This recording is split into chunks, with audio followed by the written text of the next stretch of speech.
I was dragged into the front room, again, the same room in which I was. My brother was there, my mother standing with my sister-in-law, and they've got their arms crossed and they look really angry. And my brother started to beat me repetitively in my face till my jaw was broken. And then my father started to punch me and kick me, and I was almost flinging around the room like a little rag doll. But I started to understand that I was going to die here. You would think a cop would be chomping at the bit to get into the middle of this. The police officer started to write down a report, and then when I said the word honour killing, when he asked what happened, he threw this file down and he was fed up. And because of that, he didn't want to know. Because he just felt like, I can't do anything about More this. paperwork above his pay grade. These are the words I hear now working with the police. I don't know how to transition to this, so I'm just going to ask if you can tell me about the assault. He kept his hand over my mouth. Your father.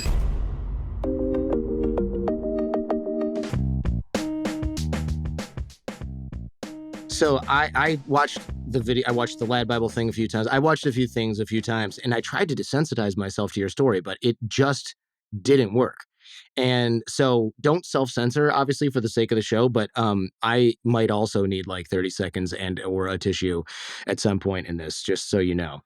And I'm going to open the episode with a like no kids in the car warning. So it's going to have, you know, the parental, Triggers. the trigger warning, whatever.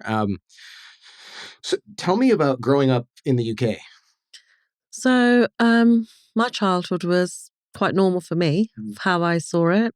My parents had a really lovely big house, as I describe it. It was a corner plot, really nice house. My father was a very astute businessman, so he started bars in a place called Loughborough in Leicestershire, but he also started buying property. And what he would do is go into properties where elderly people living, and he would buy it off them before they died and say, look, I'll pay you and you can stay there as long as you need to. But he was very bright. He was very intelligent compared to a lot of other people from my culture who thought they just had to get a job and that was their end to the means, or means to the end. But my life was comfortable, I would say, in comparison to some people. But my childhood wasn't.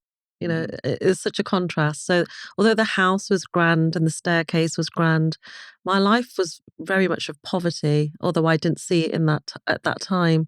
I mean, yeah, I had a roof over my head. I was warm, I guess, but I didn't have, and I've described this before, that my bedroom was different shades of grey, whereas my mother's was different shades of peach and pinks. And I would love to go in there and change her bed sheets on a Saturday like I had to do with the chores, because the carpet was so soft, and this rug here just reminded me of it, because my little toes would sort of go into the carpet and feel really soft. And changing her bed, although it was a nightmare getting the bottom sheet on and off. Yeah, still can't do it. It makes you feel any better. But it was still soft. Everything was soft and clean, and it smelt good.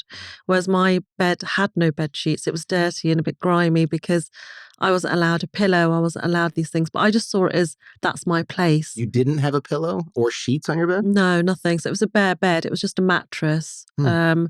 And it was on top of a divan. So it's not on the floor. It was slightly higher up. But that's just how I saw my life was supposed to be. And I never questioned it, because when you're a child, you accept things so easily. You know, whatever's given to you, take.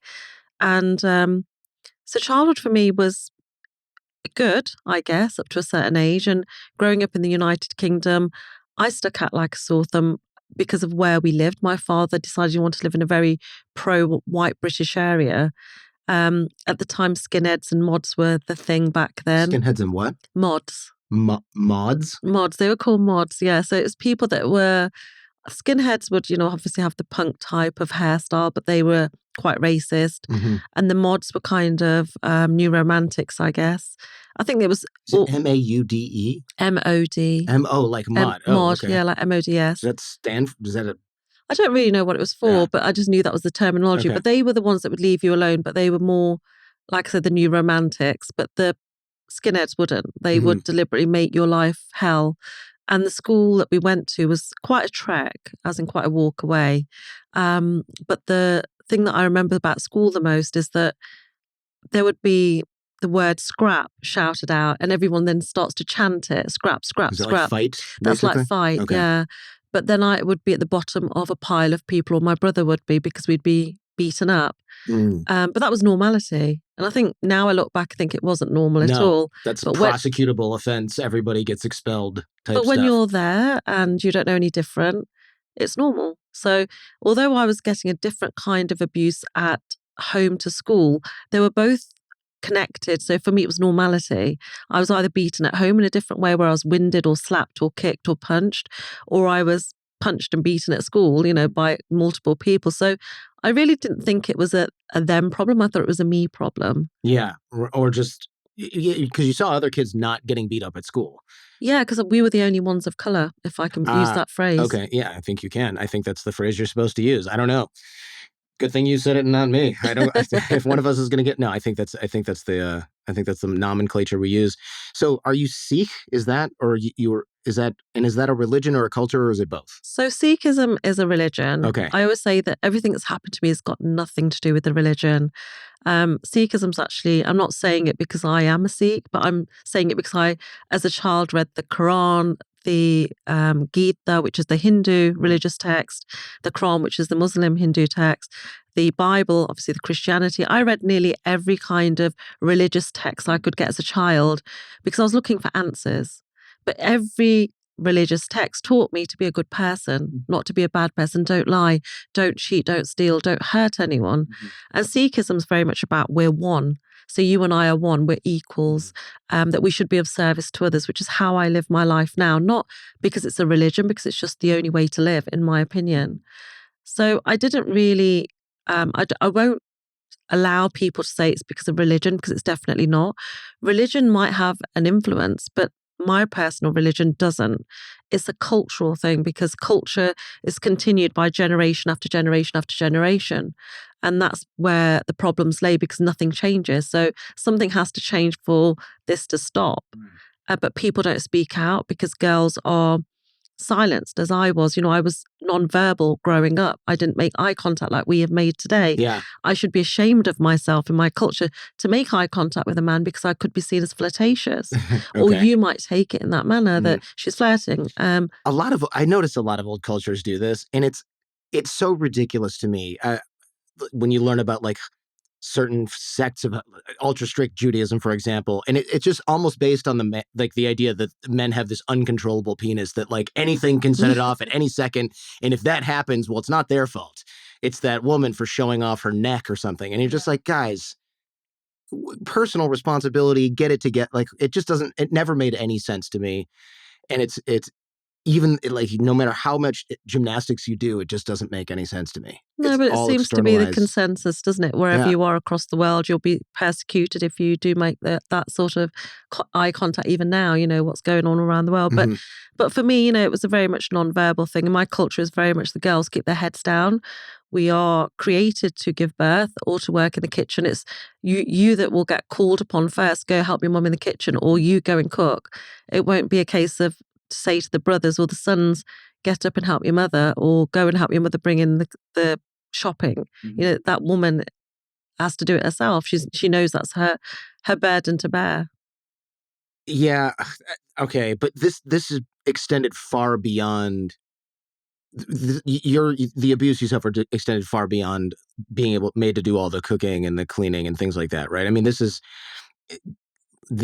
is it true they thought you carried bad spirits, or is this just they thought girls in general carried bad spirits?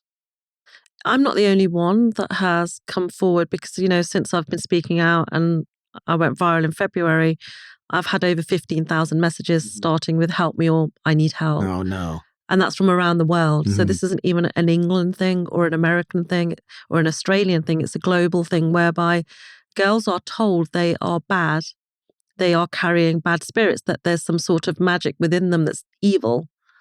And they believe that because what if you tell your child, they're so influenced at the minute they are little sponges. If you tell your little child, this cup is only daddy's, they know that cup is only daddy's to pick up. They won't pick it up because they know it's daddy's. Yeah, I wish my son respected anything that I said. But yeah, in theory, you can do that. You mentioned 15,000, and we're gonna mention your nonprofit multiple times during this. But in case anybody's just in urgent need of help, where are you receiving these messages and what do you do with these messages? So a lot of people find me all across social media. Luckily, I'm Googleable. I'm sure that's because of my surname, which has every vowel except E. Every vowel except E. I was like, how do you pronounce this? And then when I wrote it, you came up immediately. I thought, oh, that's handy. It's a good surname. I'm thankful for it. I'm grateful. But my nonprofit is called endhonorkillings.org. And people can find me just by looking for me, either that or London's Life Coach, who I'm known as. And, my arms are open to anyone, not even from my culture. I say to anyone that's out there, if you're struggling, you're not alone. And I know the importance of that because I felt alone most of my life. So for anyone that's, hiding behind a closed door, stopping themselves from crying, I've been there. If you have sat in your car and before you go in the house, you're trying to shrug off the tears or the fact you feel you can't go on, I've been there. And I don't want you to be there. I want to help you into this place that I'm at, which is complete freedom and just peace of mind. You mentioned you were nonverbal. Is this, surely you talked at school? I didn't really speak very much because my parents had almost threatened me in a way, not even taught me, that I shouldn't speak, I should stay quiet. So I was even now people say you're so softly spoken, but it's not deliberate. It's just one of those things that stays with you, I think, through life. Seems quite normal to me. I'm not a very loud person. I did speak at school, but I wasn't the most talkative. I was the one that would sit right at the front with a hand up, pick me, because I wanted to please the teachers. I wanted somebody to like me. That's cute. Yeah. It's cute, even though it's for sort of sad reasons, because I can picture this very eager young child who probably loved school, because I would imagine school would be an escape a little bit. Well, literally an escape from your home life. It was, despite the, the beatings at school. But school was somewhere I found a different version of Nina. We all have different versions of ourselves when we go to the doctors, when we go to, a new meeting, when we're networking, we find a different version of us. And I had a different version of me, and I knew that I was very able to read and write. I was very able, and I would lose myself literally in a book. It's that phrase, that terminology. And I would believe that I was Rapunzel. I've said it before, but I'll say it again. I really believed I was Rapunzel at one point, and I was kept in this tower and that somebody would come and save me. But I didn't realize then that it was just me that had to save myself. Right. That is interesting. It does sound like Rapunzel. Because were they keeping you in your room at home, or were you allowed to hang out in the house? Because you mentioned your room was gray, but it almost sounds like a prison cell. I believe it was a prison to a certain degree. Now, looking back on it, I've spoken to various nonprofits and I work alongside other nonprofits because I believe we have to do things collectively. We can't make a change in the world alone. Together, we're stronger. Like this, yeah. To get the authorities to investigate abuses that are quote unquote cultural practices is tough, even though we're talking about murder essentially with honor killings. Yeah, I feel like when I talk to friends of mine that are FBI agents about this, they're like, yeah, of course we investigate that, but a lot of times the community won't cooperate. And even when they do, it's like, do we want to get in the middle of all this? And I'm like, what are you talking about? It's a murder. What are you talking about? Of course you want to get in the middle of all this. She was murdered. It's an interesting thing that you say that, because I'm currently working with 20 quite high profile solicitors, as we call them, lawyers back home. And, I was pitching to them and they said, look, you'll be lucky if one of us gets to say yes because we're so busy and it's pro bono. We don't know if we can do this for you. But by the end of it, and I wasn't doing a hard sell, I was just being me. They all wanted to work with me. And the purpose of us working together is to change the laws, the wording within the laws that exist, to take away the word honor killing, because as my TED talk says, there's no honor in killing. Interesting. And to replace it with the word just murder and attempted murder. They can have a sort of paraphrase that it was influenced by culture, but not so that it would carry so much strength in a courtroom whereby that person's sentence is lessened, which later on we'll talk about. That happened with my father. If you're in a street gang and you murder a rival gang member, you get honor among your gang. Why isn't that treated as an honor killing, but something else that's cultural, which is very similar in nature?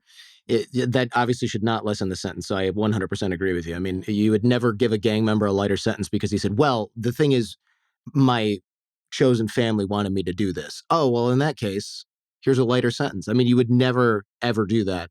in any other scenario. So I And agree also, with you you. see, people won't speak out. I'm a target. So I'm called a liar. I'm called a Jezebel. I'm called all sorts of things. LinkedIn had to put a filter on my account because I was being sent messages from this Middle East.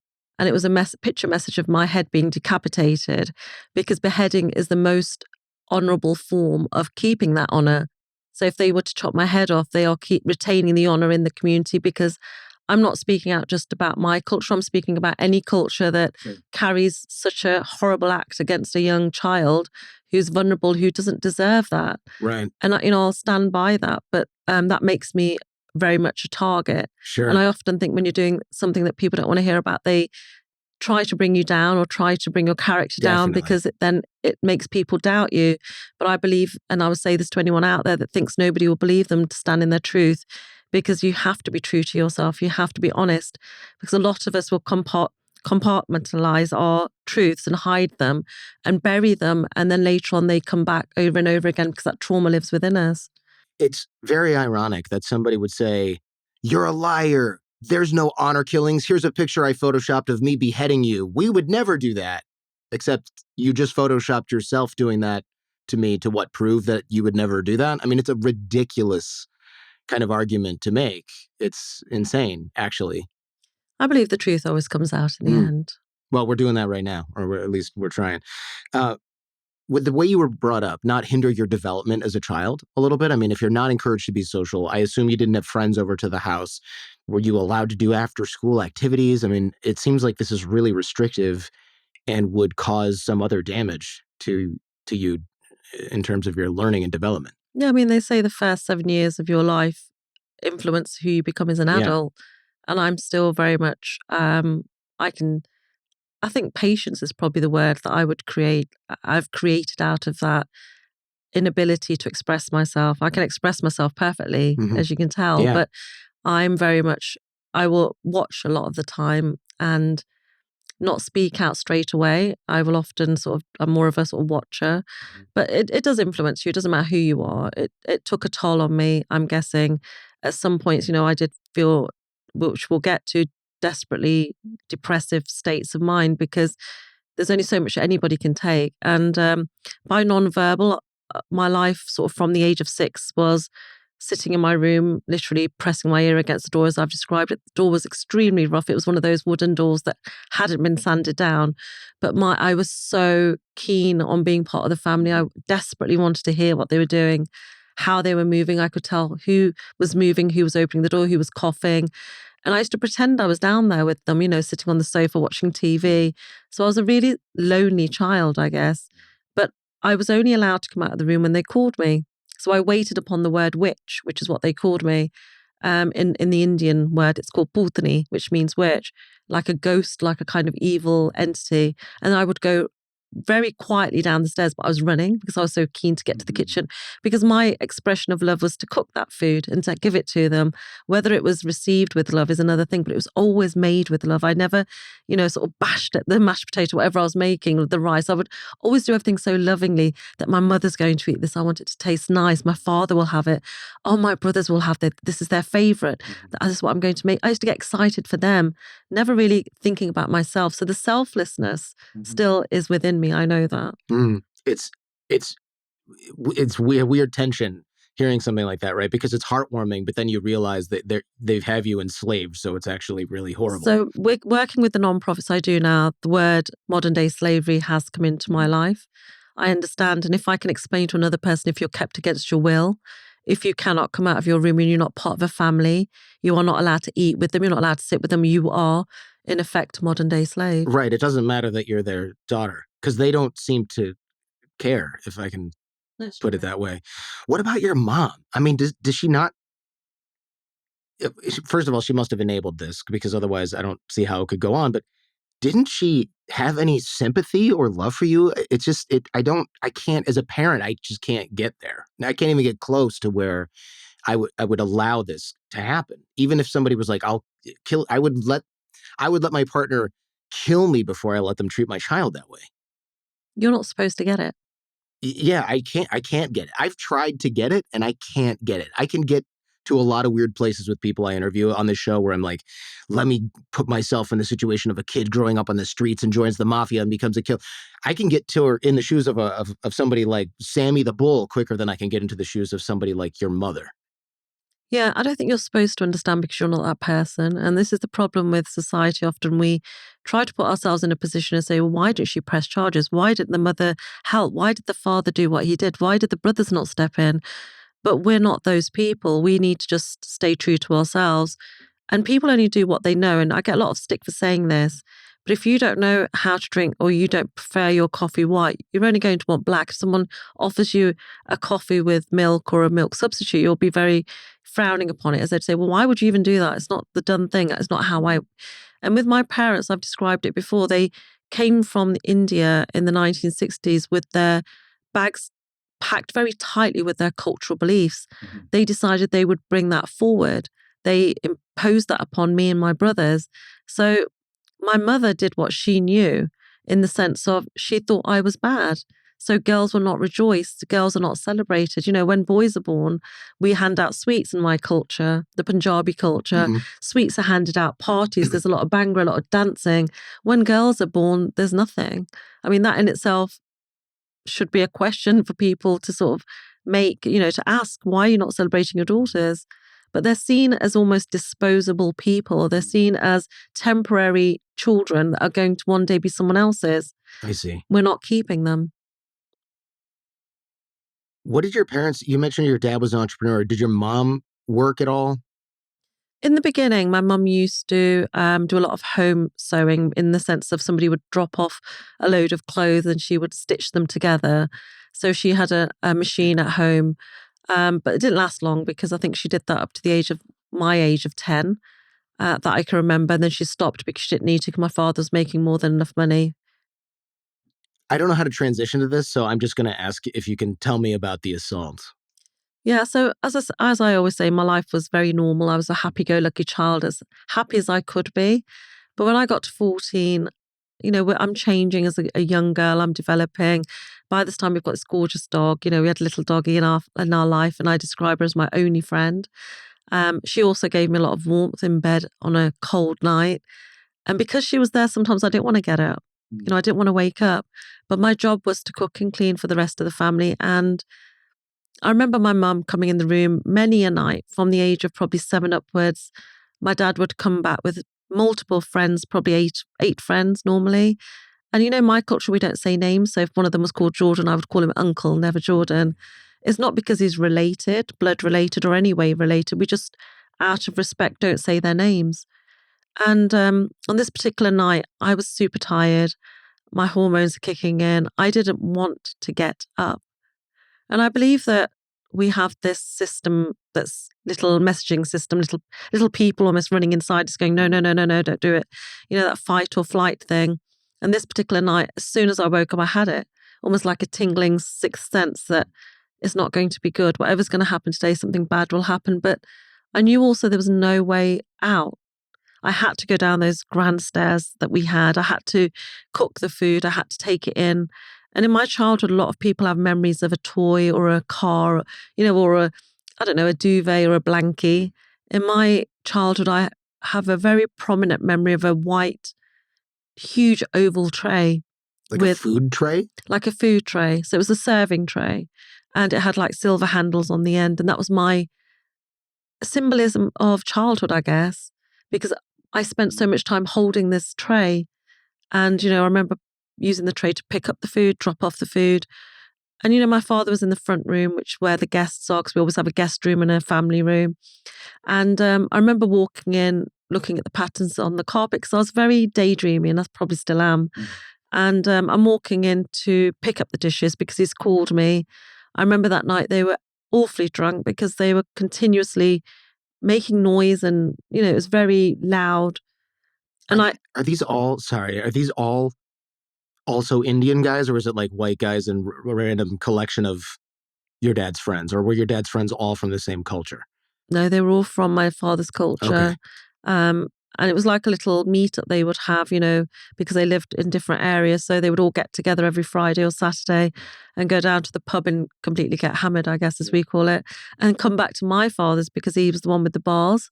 So he had the alcohol and I would provide the food because my mum would wake me up. And when I did go in on this occasion, I remember my father touching me for the very first time. He'd never held my hand or brushed my hair or in your life. in my life. I was 14.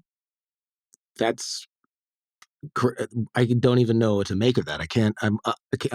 How is that possible? I mean, I guess that speaks for itself. I think that was normality, as I keep saying, for me back then. I know now, looking back, it's not right, none of it. But at the time, it's just the way it is. It's my life. I'm picking my daughter up so often, she pushes me away because she's sick of me. Yeah, it's what we tell ourselves, I think, as well. And I was telling myself that was normality. But on this particular night, I was scared. I'll be honest. I was actually scared.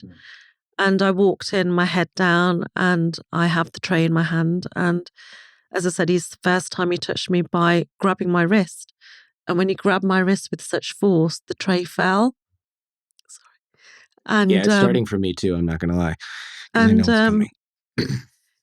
My father's an ex-professional wrestler, so he was very strong. He was well known for his wrestling at that time. He was on TV and all sorts, but he used that force to, and I was only a small child because I was not fed well. I wasn't eating. But he threw me onto a low table like the one we have in front of us. And he was the first person to rape me. He kept his hand over my mouth. Your father? Kept me pressed down by holding me down. He held my hand for the first time. I couldn't open my eyes. And I didn't want to. So I kept them wide shut. But I was passed from person to person. I was thrown around the room, literally. I was spat upon. I was bitten. I was punched. I was kicked. I was almost punished, I feel, for being a girl. But every man had... Can we have tissues, please? I've got mine. You've got? I've okay. got mine. But I was literally thrown around.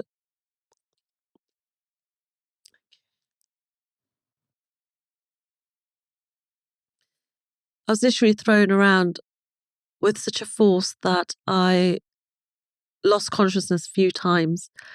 And I don't know what a normal rape is, and I'll probably get in trouble for saying this, but it didn't feel normal at all for the way I was being gang raped.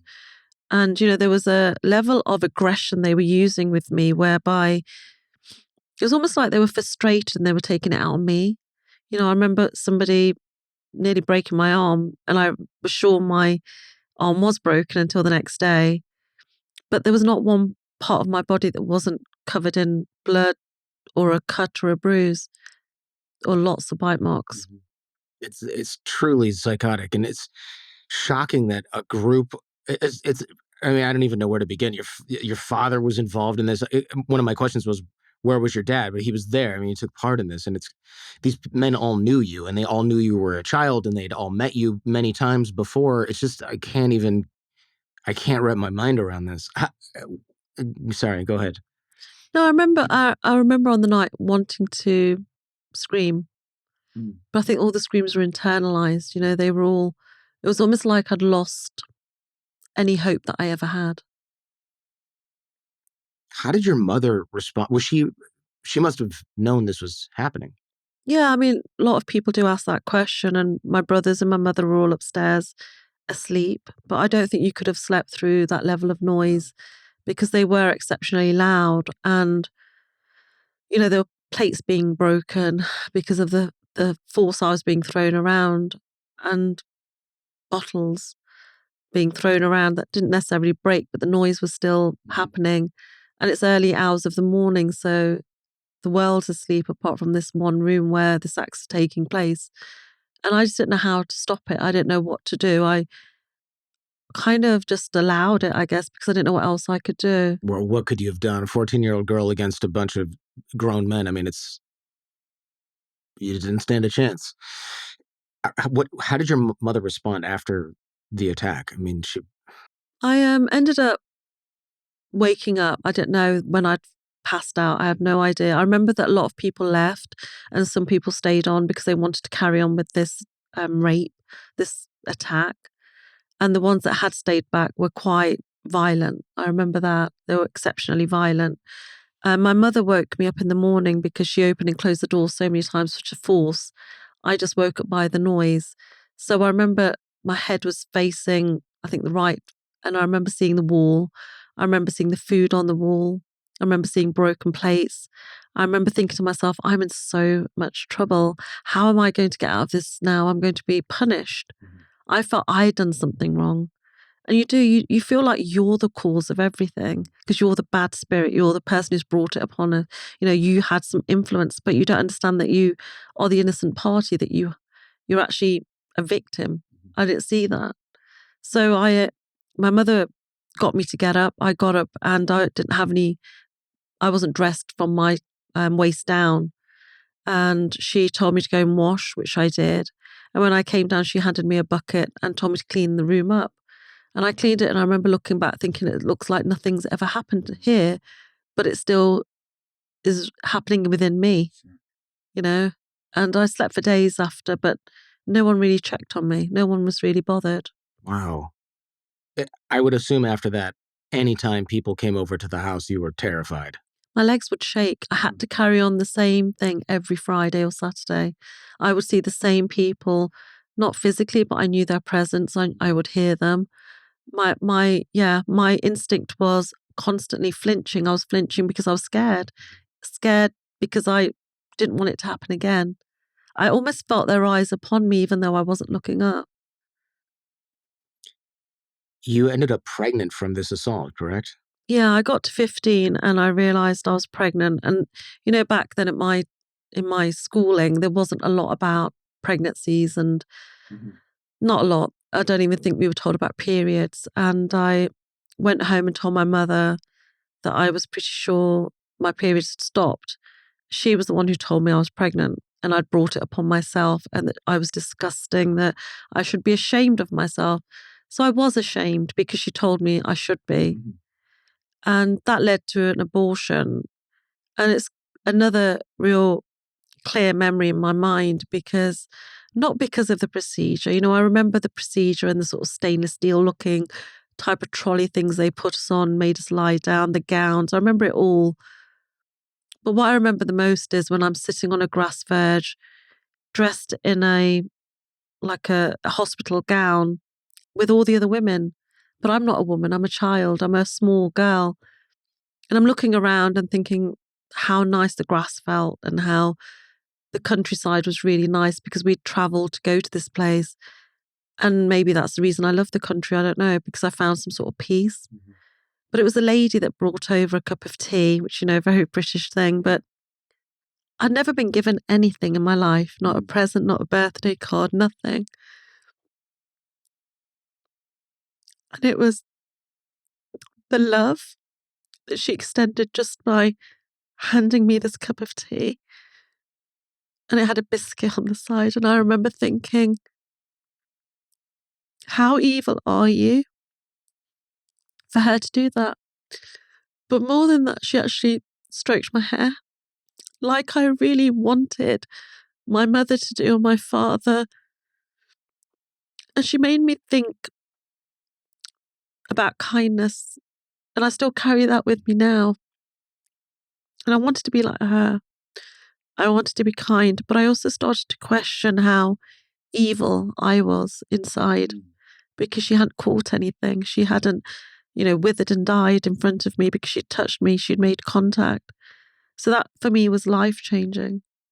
That's so interesting. That small act of kindness changed your entire perception of yourself from the sound of it. It did. If you have an abortion in a culture like this, does that cause problems later on, or is it a big secret? How does that work? It's a huge taboo, getting pregnant, having sex is a huge taboo. If I'm being honest, I was probably one of the most naivest 15, 14-year-old girls there was. I didn't really know. I didn't have terminologies. Now you have terminologies for different things, but I didn't have it then. I didn't have the right wording. I just knew that it was wrong and I felt wrong. I didn't like who I was. But my parents on the way home were saying that, now she can't have an arranged marriage. And looking back on it, I couldn't have an arranged marriage because of them. It was never because of the abortion. Sure. But I actually thought it was because of the abortion. And my mother's very upset and almost to a point frustrated with my father and me to say that how can she carry on going to the temple? She loves to go to the temple. People will laugh at her now. It's all about other people.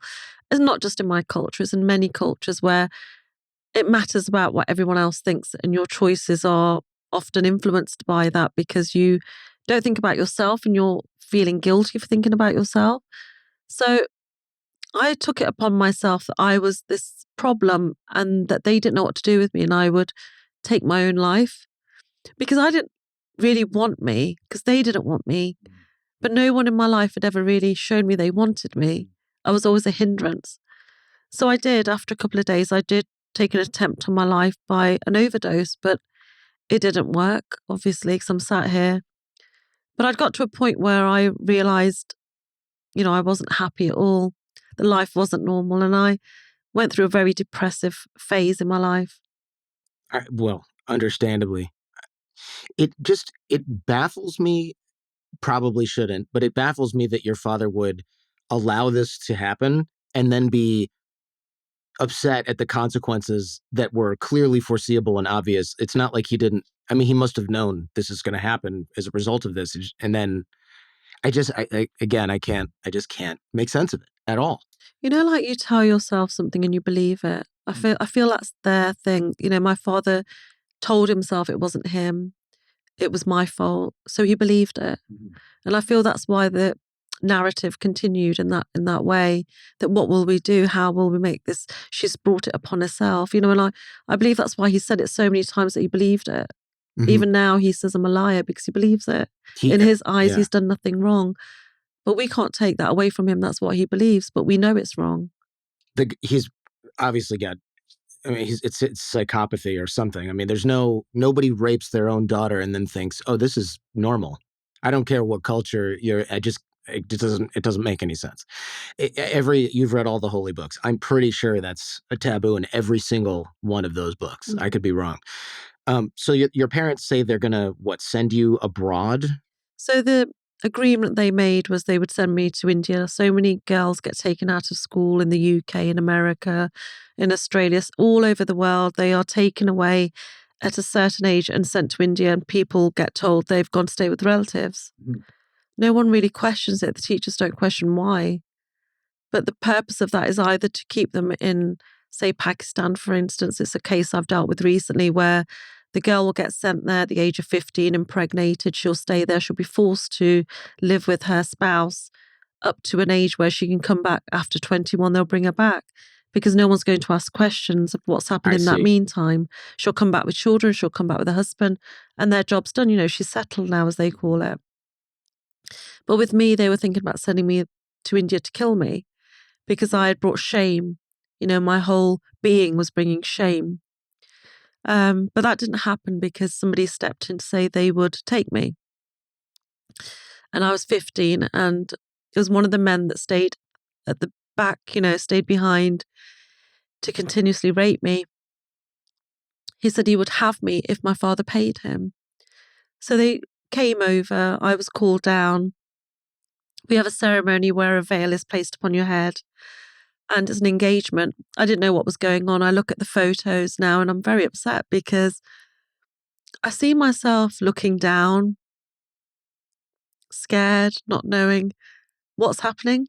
And I feel for that picture, almost that girl, to know what's coming next for her. But it was all part of my journey, I understand also.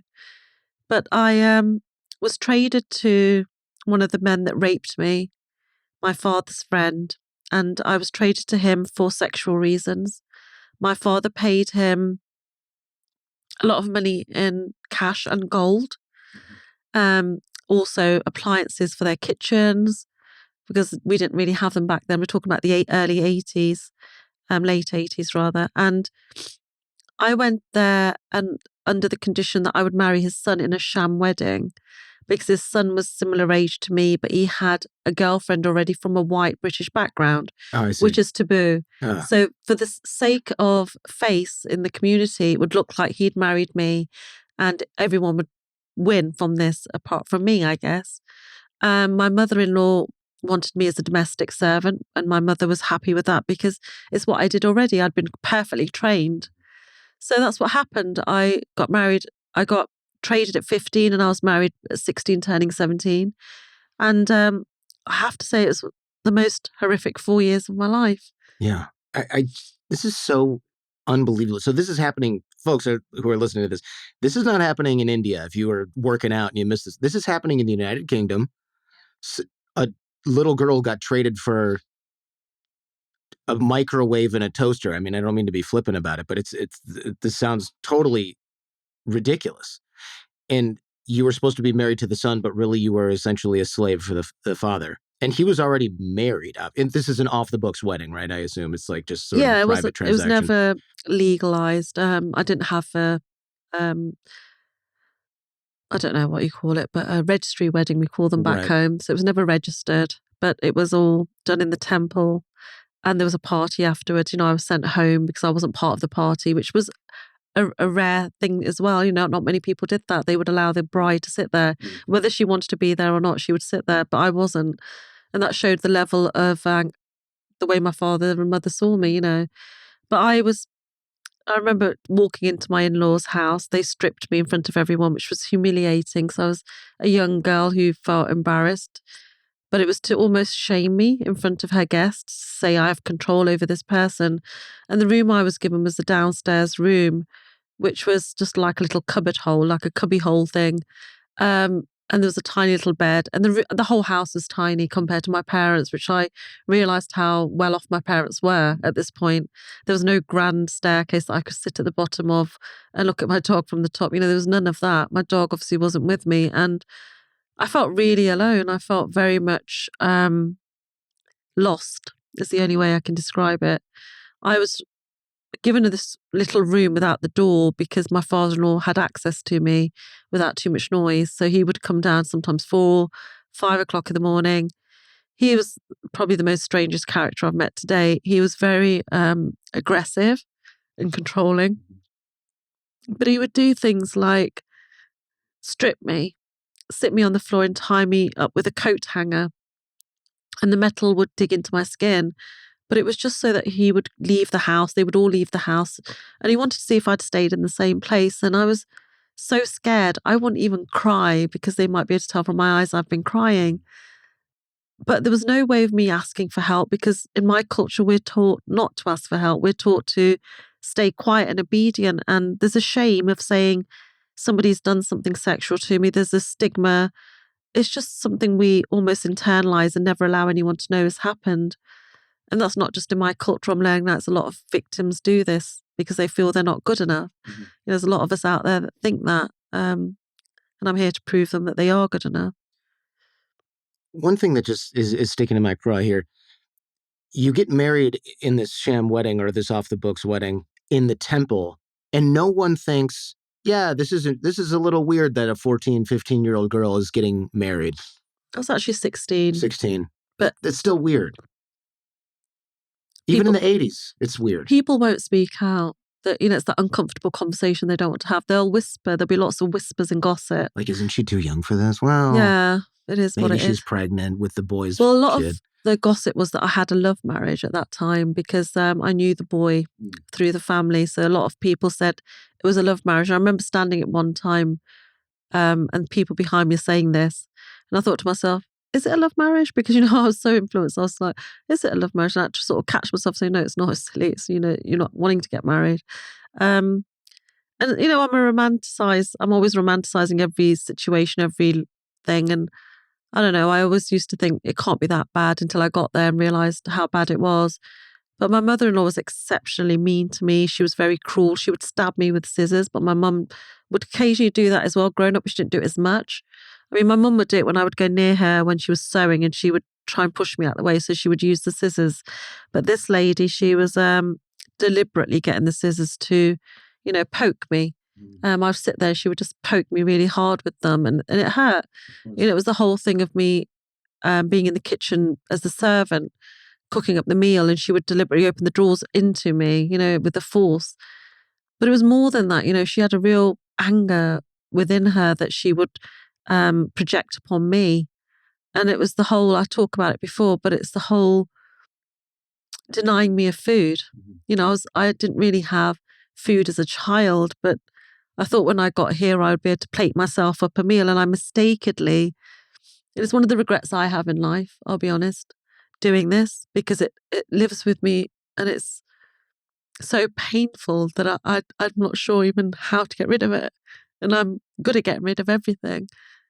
She would wait for me to plate my food and then take the food and the plate and throw it into the dustbin.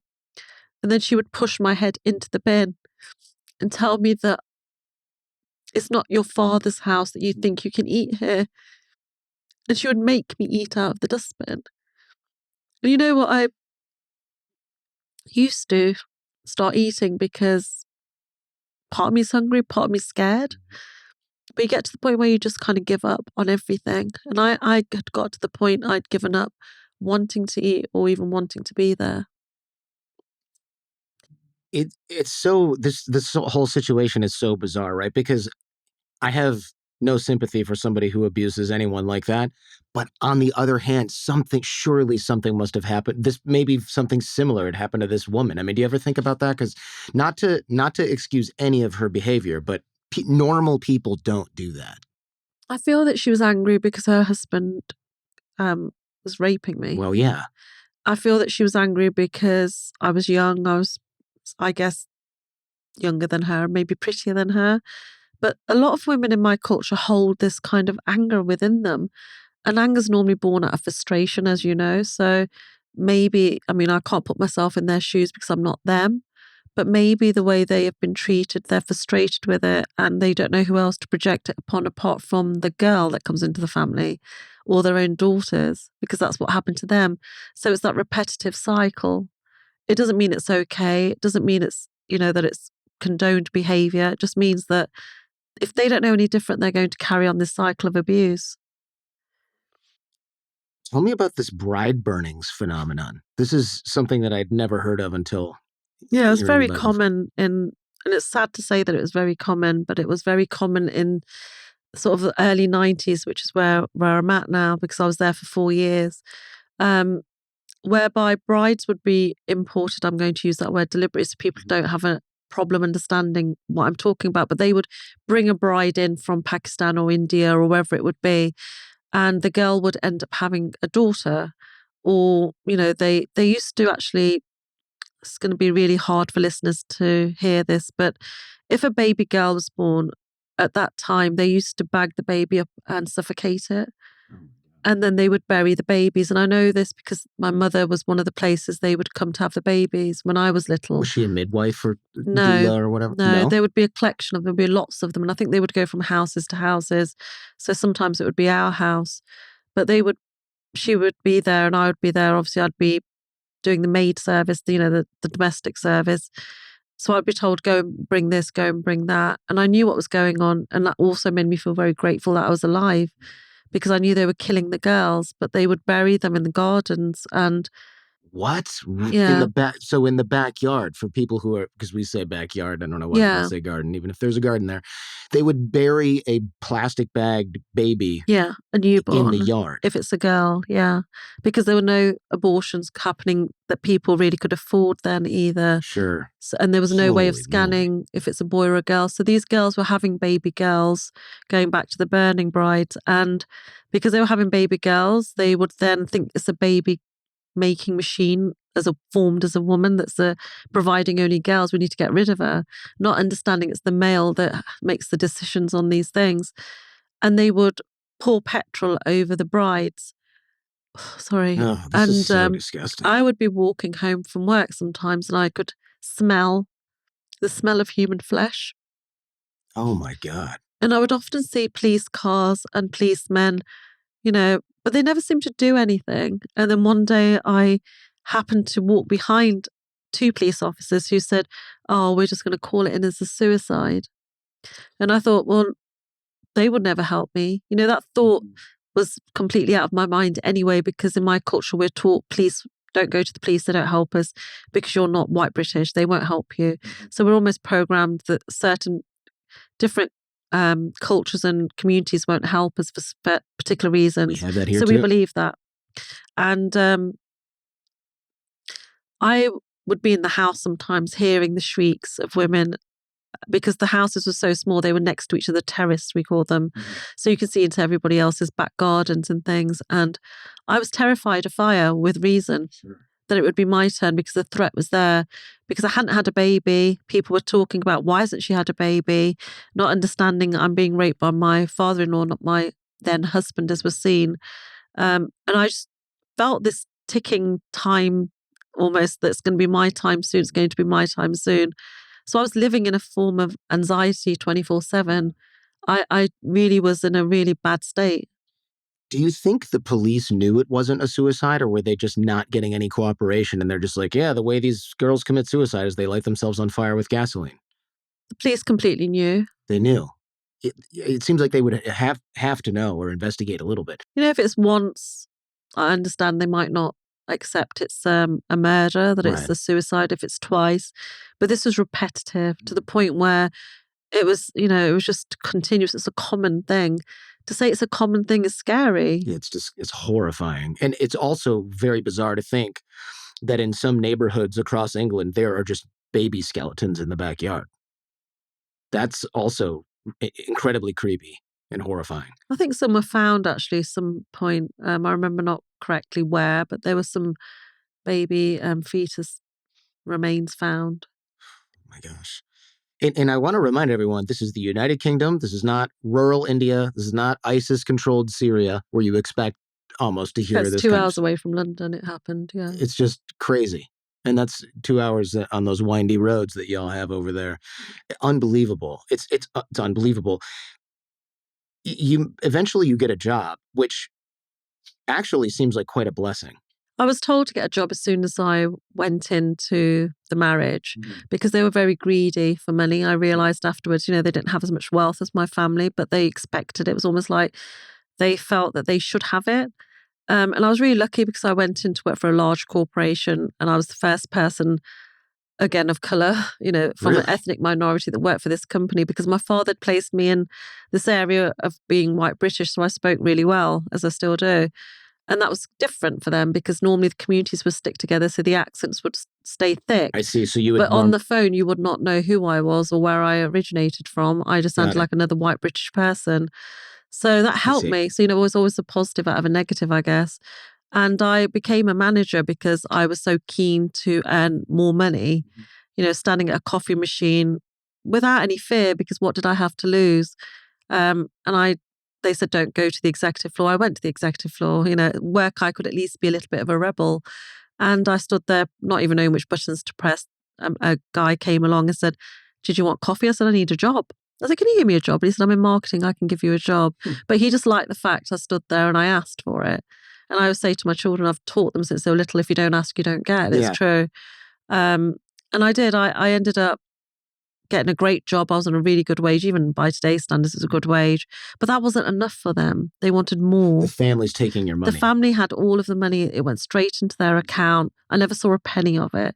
So I got a second job, and the second job was selling kitchens. And I loved that too, because I was on the phone just talking to people. It was, hi, we've got somebody in your area.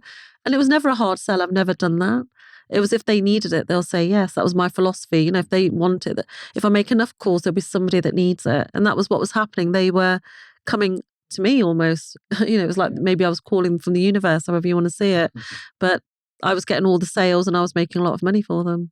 You mentioned you were the only person of color, but did you ever meet other Indian people and tell them anything about what was going on in your life and have them be like, that is not normal? Yeah, my second job, I met a girl that looked like me. I always say looked like me. But, like children, when they see characters on a cartoon, they're like, oh, it's me, because they recognize that in themselves. And there was another Indian girl. She was dating a Nigerian man. I didn't like him. I always got a bad vibe off him from day one. And I think you have to really trust your instincts. If something feels wrong, it's like if you're sitting on a bus or on a train and you don't feel right sitting next to somebody, just move. Follow your instincts. Don't stay there. And I regret that sometimes, but I know it was part of my path too. But she was really lovely. She said to me, you know what? Your ankles bleed through your socks. What's going on? And I didn't want to say to her what was happening. But I did tell her, and she said, you know what, that's wrong. Go back to your parents.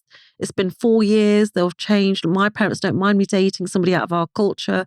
Things have really developed. You need to go back. And I believed what she said to me because I wanted that to be the truth. Mm-hmm. I didn't think about the fact my father had raped me, that my mother never spoke to me, that my brothers always beat me. I didn't think about that I was shutting my room day in, day out. I just thought, suddenly romanticizing Nina, thought, I'm going to go there. My father's going to give me a big hug, pull me in and love me and look after me forever. Mm-hmm. Wow. And I guess I was going to say, look, you have a job. Theoretically, you could just say, hey, stop mailing my paychecks to the horrible family. And you could even live on your own, maybe. I could have. A lot of people want to know why I never thought that. But when you're programmed almost to believe that you can't do it on your own, that you're a nothing, which is what I was told from birth, that you're nothing, you're a nobody, you're just fat and ugly. I didn't think I could do it on my own. How could I? I didn't even have the awareness that I'd got this amazing job by myself. Right. I felt they had got it for me somehow. They had forced me out to work. They had made this happen. When somebody gave me any sort of well done, or sort of celebration to me, I would take it as, pass it on to somebody else. No, it's not me actually. It's my mum and dad taught me this, or my mother-in-law told me to come and get a job. I'll never accept it and say to myself, thank you so much. It's me. I've done this on my own. Mm-hmm. And people do that out there. They're still doing it where they don't know how to take a compliment because it's programmed in them from the beginning that it's not on them. So I didn't do that. I didn't believe I could make it on my own. I didn't believe I had anyone.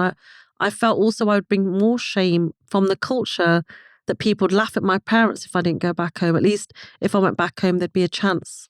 I see. Okay. And had you seen your family while you were in this weird marriage? Was there contact during that time at all? You don't see your family once you're married. They cut you off. So for 4 years, I'd had no contact. I hadn't seen them, and I longed to see them. I longed to see my dog. I wanted to hear the way my brother coughed. I wanted to be back in that room. So these girls who are imported from Pakistan also just never talked to their family back home again? Well, my culture's from India, so I had more to do with the Indian culture. But yeah, the girls that have been brought in from Pakistan, India, wherever it may be, Greece even, sometimes it happens. Greece. Yeah, they would never see their families. They wouldn't hear from them. Nowadays, you do see your families, but there's still a difference. Once you're married, and that's the consensus. You've gone, you're no longer our daughter, you belong to this family now. It seems so hard for me as a dad to be like, okay, we're cutting this person off. That's such a deep level of cultural programming that it seems impossible. Like thinking of me and my wife being like, oh, well, we're just not going to really talk to our daughter anymore because she's no longer, I just can't.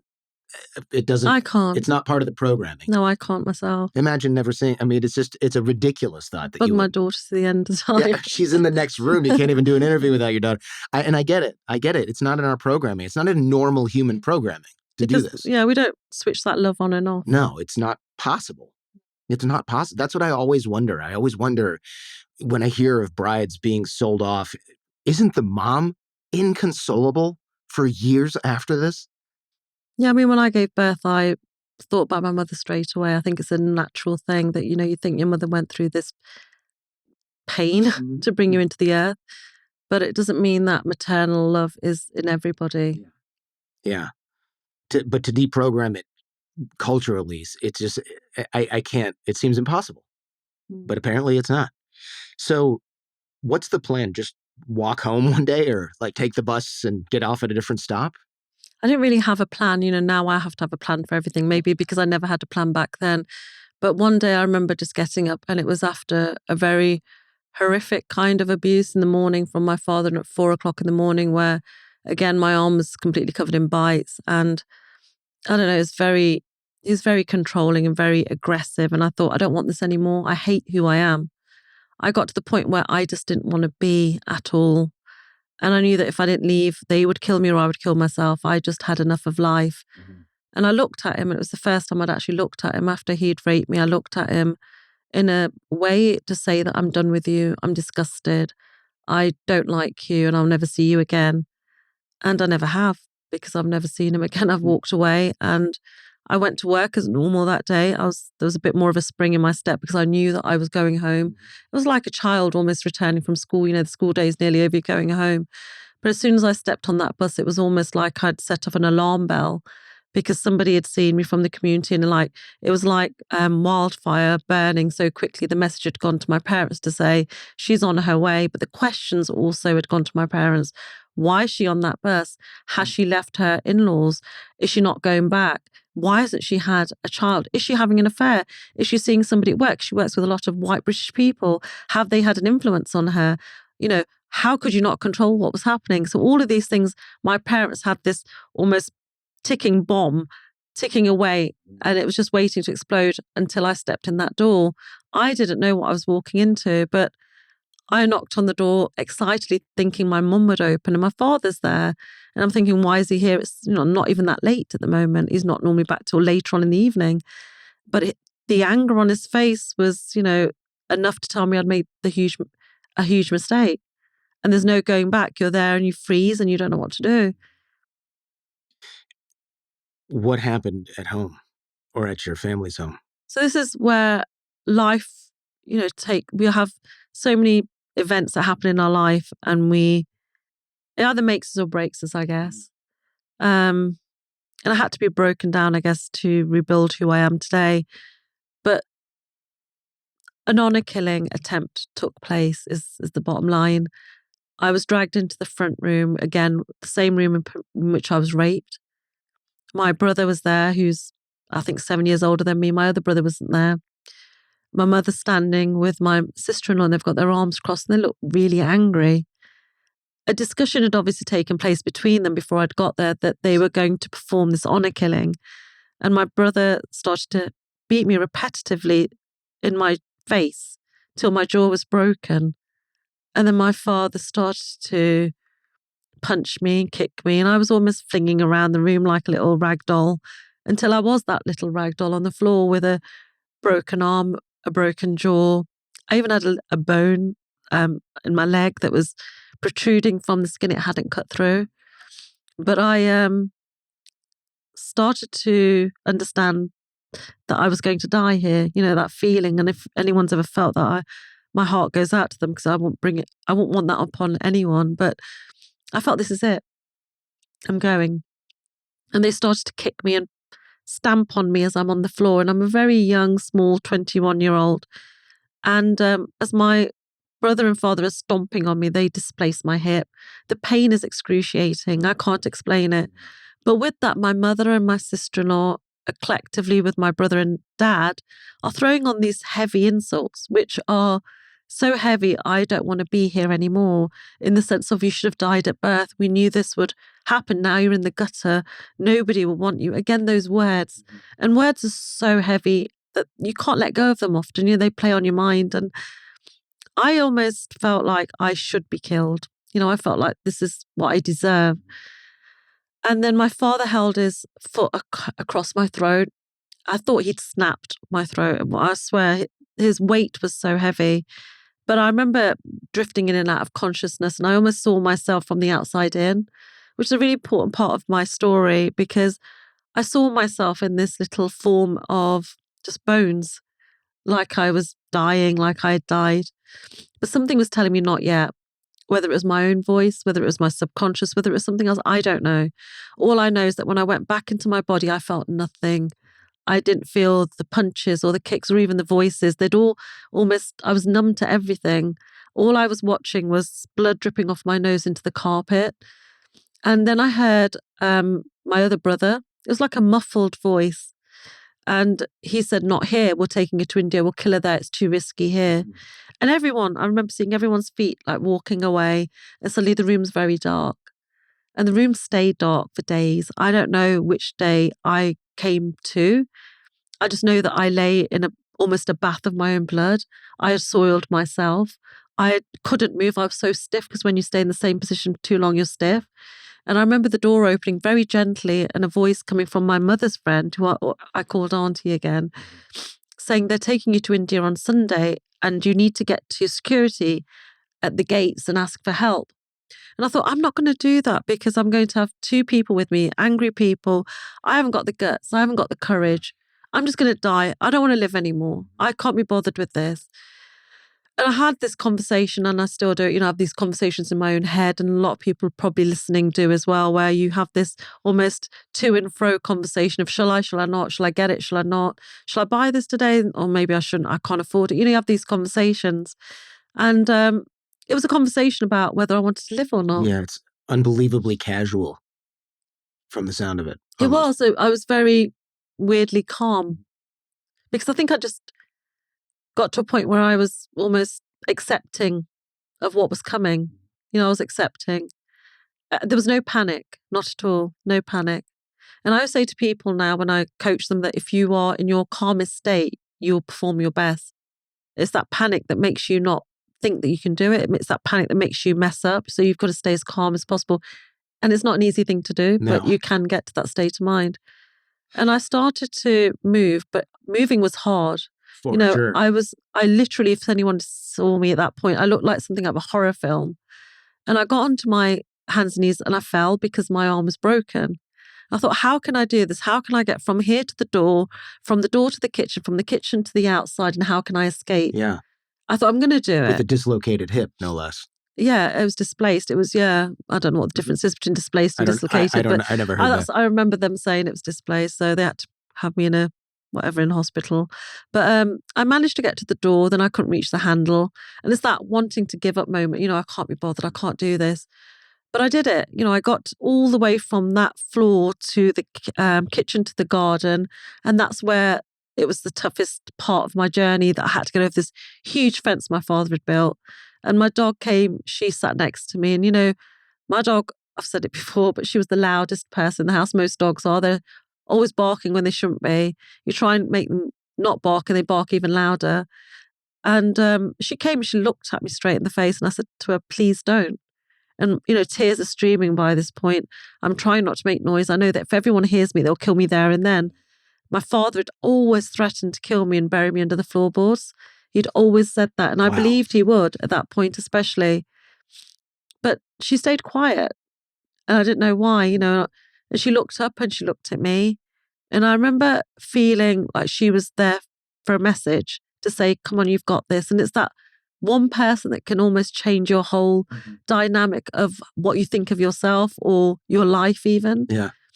And I remember touching her wet nose and I told her I loved her. She was literally my only friend. I didn't even want to leave because of her, but I couldn't take her with me. And I did it. I got over the other side and I remember falling, hiding in a park opposite the house. It was a park that had bushes. I don't know how my father missed me there, but he didn't see me, thankfully. And the next morning I got to a taxi rank and it was early hours of the morning and the taxi driver covered me up with a blanket. He said, where do you want to go, love? And he must have been alarmed. I mean, you didn't look normal. He was very shocked. Yeah. He would do anything for me. It was that kind of conversation we were having. He was offering to take me to the hospital, the police. I just wanted to go to see my friend because that's who I thought was going to help me. Yeah. So he took you to your friend's house? He did, but it was so early in the morning that nobody was awake. The world was asleep, as I call it. Probably my favourite time in the morning, 5 a.m. Everyone's quiet and you can think.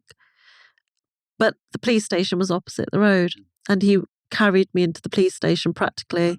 He was such a good person that I always say that I believe in angels, that they cross our paths in the form of people when we most need them. And he definitely was there.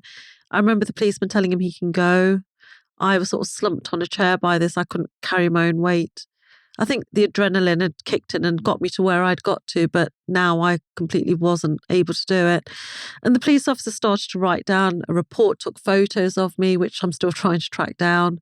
And then when I said the word honor killing, when he asked what happened, he threw this file down and he was fed up. It was almost like with it, Now I know if I'd said murder or attempted murder, things would have been different. But you call it what it is. In my culture, it's called an honor killing. So I called it what it was. And because of that, he didn't want to know. Really? Because he just felt like, I can't do anything about More this. paperwork above his pay grade. These are the words I hear now working with the police in That's the UK. obscene, really. You would think a cop would be chomping at the bit to get into the middle of this and stop it from I happening. remember his name. His name was PCP, and he looked like a character out of a cartoon, like one of those cartoon characters. But regardless of what he looked like or what his name was, he didn't help me. Unbelievable. And you ask for help and you don't get it, you don't ask again. Your confidence is broken. Everybody else's words become true. Please don't help our kind of people. And I ended up in hospital for 2 months, which was really difficult for me. And I say 2 months, but you know what, Jordan? I can't remember how long I was there. It's a long time ago, so don't hold me to fact. I can't get hold of the records yet. Well, if because it was they the weren't United States, you'd digitalized. still be paying that bill. But Then I'd have a record. yeah, you'd have a record. But they weren't digitalized. It was paperwork. So my son, who's now a doctor, said to me, you might not be able to get it. But I am trying, I'll continue trying. But I was there for such a long time. I remember people coming into bed 1, bed 2, bed 3. We were like on a ward of 7 or 8 beds. And I remember Johnny at the end was going to get a visit from his granddad at this time. And his granddad always bought him a pack of toffee. Or the lady opposite would get flowers from her husband every other day. And I learned how to treat other people by watching. I'm not going to lie. I knew that if anybody I loved went to hospital, I would be able to provide the right things for them. A magazine, bottle of Lucozade, grapes. But I learnt through that because nobody was coming for me.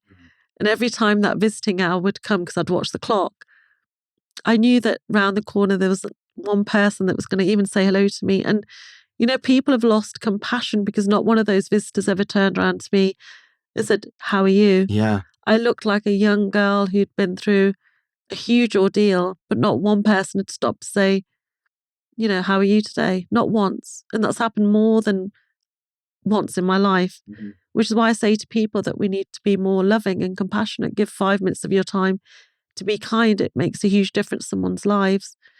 I was released from hospital eventually. The nurses didn't care. The nurses would come, the doctors would come, and there was that sticky note on my file saying attempted honor, and they would also be, sort of thing. And surprisingly, some of the nurses were from the South Asian culture like my own. But they didn't question it. Maybe they didn't want to, or they thought I deserved it. Because a lot of people from my culture believe I deserved what I got because I went against the grain. So she brought it upon herself, so to speak. But I left hospital and ended up in a women's refuge where there were so many women fighting their own battles, and I didn't know about alcohol abuse or drug abuse. So it was quite shocking for me, but scary to see women behaving this way. And I asked to leave, and I said, "Can I go and live with my friends?" And the lady, who was a warden, said, "Here's some money we can give you. You can make way." Also, not a safeguarding thing. If you look back on it now, there was no safeguarding put in place. Yes, I'm an adult. Yes, I'm 21, 22. But still, there was no, "Are you going to be okay?" with a whole life of abuse. It maybe should have been more care taken. Yeah, they almost didn't even understand that you didn't know how to function No. in the world. They just kind of assumed that she's ready to make a go of it, not thinking she's got the life experience of a small child in terms of I was very childlike. I freedom. still am sometimes. That's unbelievable. And wow. So how did you start to make a normal life for yourself after leaving the shelter? Well, I went back to my friends, thinking my friend will be there and expecting her to open the door. And I managed to find the place because, we didn't have phones back then to navigate ourselves to places. We had to use memory. And I got back to the place, Market Harbour in Leicestershire, and I knocked on the door and her boyfriend opened. And I was a little bit, "Oh God, it's him." And he said, "Oh no, you know what, me and her split up, but I've got 2 bedrooms. You can definitely rent one from me." And I thought, well, what a kind guy saying I can rent a room. And I said, "Thank you." And I was very courteous and grateful. And I said my arms in a sling. And he said, "Well, you can get a job when you can owe me." So I did. I got a huge job in a local council, which I'm not sure what you call that, but it's a local council, government council Like a office. government office? Yeah. Okay. It was a really easy job. I enjoyed it. The people didn't ask me any questions. And I was always fearful that my parents would find me because I knew they were looking, but it was a small white British town. So I thought they're not probably going to come here and look for me. And I just got on with life. And that was how life was for me. your parents were looking for you to finish the job, essentially? Or? Yeah, because they will look for you. Whoever you are, they will find you if you move to city. And a lot of our culture and community play a big part in this. The women going shopping might see somebody who's left home and then make that call, or go and visit the person, say, well, I saw your daughter, she was in this place. If you want to find her, she's in this area. So the community play a large role in finding missing persons, per se, who have run away, escaped. Yeah. Wow, it's like a snitchy. You hear about like East Germany or the Soviet Union. They have the secret police. Your neighbors are informed. It's it like literally kind of is like that setup. Literally, yeah. Yeah. And, life was good because it was a couple of months in and I was starting to find my feet. I didn't really know my purpose in life, or when you have no belonging, you don't know where you belong. You yearn for the things you had. It's a natural thing. I was yearning for my old grey room. I wanted it back because that's all I knew. But I knew I had no option to go back. This time I understood there was no way of going. And my landlord, as he was as then, my friend said, do you want to go to a party? I'm going to a party. It's the landlord, because he'd sublet to me. He said, I'm going to go to a party. Come with me. So I said to my friend, sure, what do I take? Do I need to buy a present? Do I do this? I didn't know what to do. He said, no, but I remember the flowers in the hospital. I took flowers. It was a male birthday, but he didn't seem to mind that I bought flowers. And there were a lot of partying going on there, I guess. I'd never been to one before, but my friend who I rented from was handing me Coke every 2 minutes. I didn't really drink Coca-Cola. I'd never really had it because I only drank water, if that. So I said, the Coke tastes a bit strange. He said, it's Pepsi. Have you drank fizzy drinks before? I said, not really. And he said, that's why. And if someone tells me something, I believe them. If Jordan says you're too close to the microphone, I'll be like, oh, okay, I am too close then. Jordan must know better. And that was the case. And I drank 3 or 4 of these glasses of Coke, and I felt very woozy. And I said, I don't feel too good. He said, I'll take you back. And I don't remember anything after that. But the next morning, I'm in my bed naked and I'm thinking, what's happened? But who am I to ask him? How can I question somebody? It must be something I've done. And I did kind of push it a little bit, but I got very shut down in conversation. So I left it until I realized I'm pregnant. I know these feelings. I know this nausea. And I say to him, I'm pregnant. He says, I want you to abort the baby. And I thought, I don't want to go back there. I don't want to do that. Thinking it's the same clinic I have to go to. I even thought somebody might recognize me at the clinic because I was that naive. I was miles away from that place, And I said, I'm going to have this baby because suddenly something feels right for me. For whatever reason, selfishness, not wanting to be alone. And I have the most beautiful baby girl. And I celebrate this girl. I remember having a party and making little sausage rolls and doing all of the things you see on the TV, because I was watching TV now, because I'd never watched television before in my life. But now I'm watching television and being quite influenced by it, I have to say. And I do a little party. I invite the landlord and the landlady, and I invite some other the friends of theirs. Don't really have any friends of my own, but we have this little get together and everyone looks really happy. We've got a beautiful cake. It's not even her birthday. But I was celebrating her being alive, that she had broken this circle of abuse, almost not celebrating a daughter. I was celebrating the daughter in defiance. I was saying, look at me, I've got a baby girl and I'm proud. And then my father found out. Oh, no. And they came. She's a couple of months old in my arms still. I don't know how he found out or who saw me, because it was quite a sleepy town where I lived. But they came dressed in wigs, blonde wigs, and disguised as different people. This is ridiculous. They came to the landlord who owned newsagents, a shop, a little supermarket type thing where they sell newspapers and things. And he says, here's £5,000. I'm looking for this girl. She lives near here. And they say, we don't know who she is and we don't know where she is. We don't want the money either. And he says, well, if you find out, ring me on this number. Nobody thought it was weird a Sikh Indian man wearing a blonde wig was asking for a little girl. They must, sure, it sounds like that rang at least one alarm bell. It did. Because it's so weird. Well, the landlady was really good. She didn't obviously give up where I was. She could have, because £5,000. That's a lot of money. In 1993 was still a lot of money, you know. And she didn't tell them, but she told me not to come out. So I would sit with my back to the front door, closing the letterbox, and nobody could put anything through the letterbox as well. So scared, playing with my daughter. You know, I'm playing with my daughter in the front room. I'm playing with my daughter in my bedroom because I don't know where to take her. There's no real relationship between me and her father, but we're cohabiting. And they say, you know what, move upstairs because it's a bit safer there. No one can come there unless they climb the stairs and you'll know they're coming. So I listened to them because I think they're helping me. And they were to a degree. But they wanted more rent as well. So I moved upstairs into this bigger place. It's got 3 bedrooms now. My daughter's 6, 7 months old and she's walking around a little baby walker. And I keep going up and down the stairs to the newsagent's some company. And a guy walks in and says, oh, easy money. And I'm thinking, what's easy money? I want to know because I want to give my daughter everything I never had. And it turns out he's selling mobile phones. He says to me, no, almost calls me a little girl, tells me to go. And I run down to the end of the road where we have these large phone boxes, like little toy. The little red, red phone booths that everybody knows about. And the doors are so heavy, I'm prizing it open with my daughter's pushchair. And I'm calling a number that we can get addresses from. There wasn't hardly anyone selling mobile phones at this time in 1993. And they give me the address. I write down this contract 'cause there's no typewriters, no computers. And I send it out to him. Then there's another company, I think it might be them too, send it to them too. And within, I think 2 or 3 days, he came back and he knocked on the door and he said, I got your contract. And he's laughing at me almost, but he's all, again, if you don't ask, you don't get. And I became a very successful mobile phone distributor to the point where I didn't even need him. The people that were like the providers, the airtime providers came direct to me and said, we want you to have your own shop. Find a place and we'll help you for the first year. Wow. And I did. And my entrepreneurial journey just was on a different tangent. You know, I was doing so well. Maybe because I'd learned this from my father, I don't know. Maybe I'd seen things, I don't know. It's in your blood. It's in my blood. And I can't deny him of that. But well, he didn't. I wanted to give my daughter everything that I didn't have myself. My mum had taught me how not to be a mum. So I gave her that overlove, you know, anything I would give to her.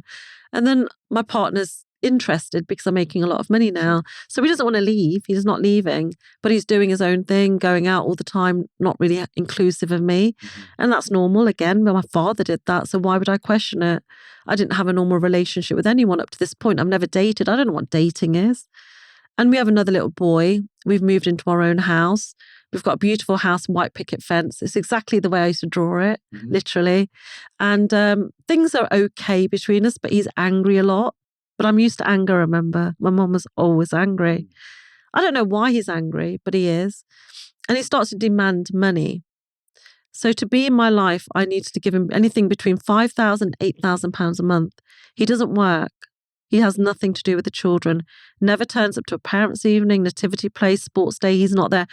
Everyone thinks I'm a single mother, but everyone thinks the business belongs to him that we're running because it's that thing, you know, that whole how people see him. He's driving nice cars because I'm providing. I don't even see that it's me providing. I still think it's a us thing because I don't believe in myself so much. And then I'm pregnant for the 3rd time. And he said to me, I don't want anything to do with you after this because I don't even want children with you. You just keep having them. And I'm like, well, I'm one of 3. I want to be one of 3. You know, you've got this weird mentality thing. And I get pregnant and the pushing had started, you know, the pushing my head into the door as we're driving, the pushing me down the stairs, the pushing me against the kitchen door. He'd set my pillow on fire as I was pregnant. What? And yeah, while you're sleeping, I assume. While I'm sleeping, my daughter saw it in the bath and she's asking me questions. And I don't even know how I put the fire out. I'm not even sure, you know, going back. I think that's terrifying to wake up to something like that. I remember my hair being on fire. Of course. There's a real distinctive smell of flesh burning and hair burning. And going back to the bride burning thing, I've got this fear of fire. And I'm thinking he's going to set me on fire and I'm going to just burn like those girls did. So I'm over-pleasing now. What can I do? What do you need? How can I help you? But I'm pregnant. And 3rd pregnancy is not easy because you're tired. You're doing more than you did for the first one. You've got 2 other kids to look after. Plus, I'm running several businesses by this point. I'm a millionaire. I'm a self-made millionaire. But I don't have the luxury of even being a millionaire because in the kitchen, we have a shelf for him and we have a shelf for me and the children. My money was controlled so that I couldn't buy the children the same food as him. And I wouldn't eat properly because it meant the children would have enough food. So I'd let them eat, not myself. You know, in the pantry, as we call it, the understairs cupboard, there was biscuits and he would always want the McVitie's chocolate biscuits. And sometimes my youngest son, he would go and eat them. This is going forward now. And I would scold him and say, don't do that, you'll get me in trouble. And no doubt I used to get pulled into the kitchen and beaten because of that. It was that minor, those little things. But in the third pregnancy, I'm really tired. It's quite soon after my son was born. And I'm coming down the stairs and he's saying to me, I need the money. I'm going to Italy. He was constantly traveling and living this lavish, almost playboy lifestyle I see now. But at the time, I thought he was traveling for work, looking for more ideas that never came to fruition. And he pushes me and I fall flat on my stomach and he leaves. My daughter was at a sleepover and I can almost feel a foot coming out of me. A foot? Like a baby foot? A baby's foot. And I ring the people that we used to live with, the landlady, and said, I need help. She comes and takes my son, and I'm, cut long story short, in the hospital giving birth to my third child. And, the labour's like a normal labour. He's breech. So they're saying he's breech, so we need to just put a bit more caution and care.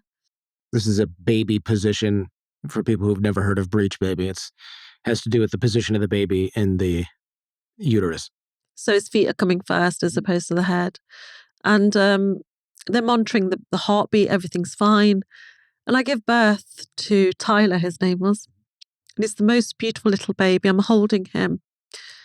And, they're putting the little plastic thing on his foot as they do, with the name of the baby and the time of birth. And he stops breathing. And I'm lying there holding him. And I want to shake him, but you know what? You're told not to shake a baby. And I can hear all the other babies in the ward crying because they've just been born. And I'm saying to him, Ty, breathe. And I'm saying to God, you've taken the wrong person. It should be me, not him. But there was that level of not wanting to accept that I'd lost my baby boy. And I kind of at that point just stopped living, stopped existing. I kind of switched off. It was dark 24/7. There was no light. I remember leaving the hospital feeling really empty. I remember my pillow never being dry. My arms were longing to hold him. I had my daughter, I had my son, but I couldn't find the comfort in them. I used to have large patio doors and I used to sit on the floor looking out, saying at that point to God, because I believed, give me back what you've taken. You should have never have done this. Why did you do this? And at night I would hear a baby crying. I would hear the baby cry. It wasn't my other son. It wasn't my daughter. I would hear him crying.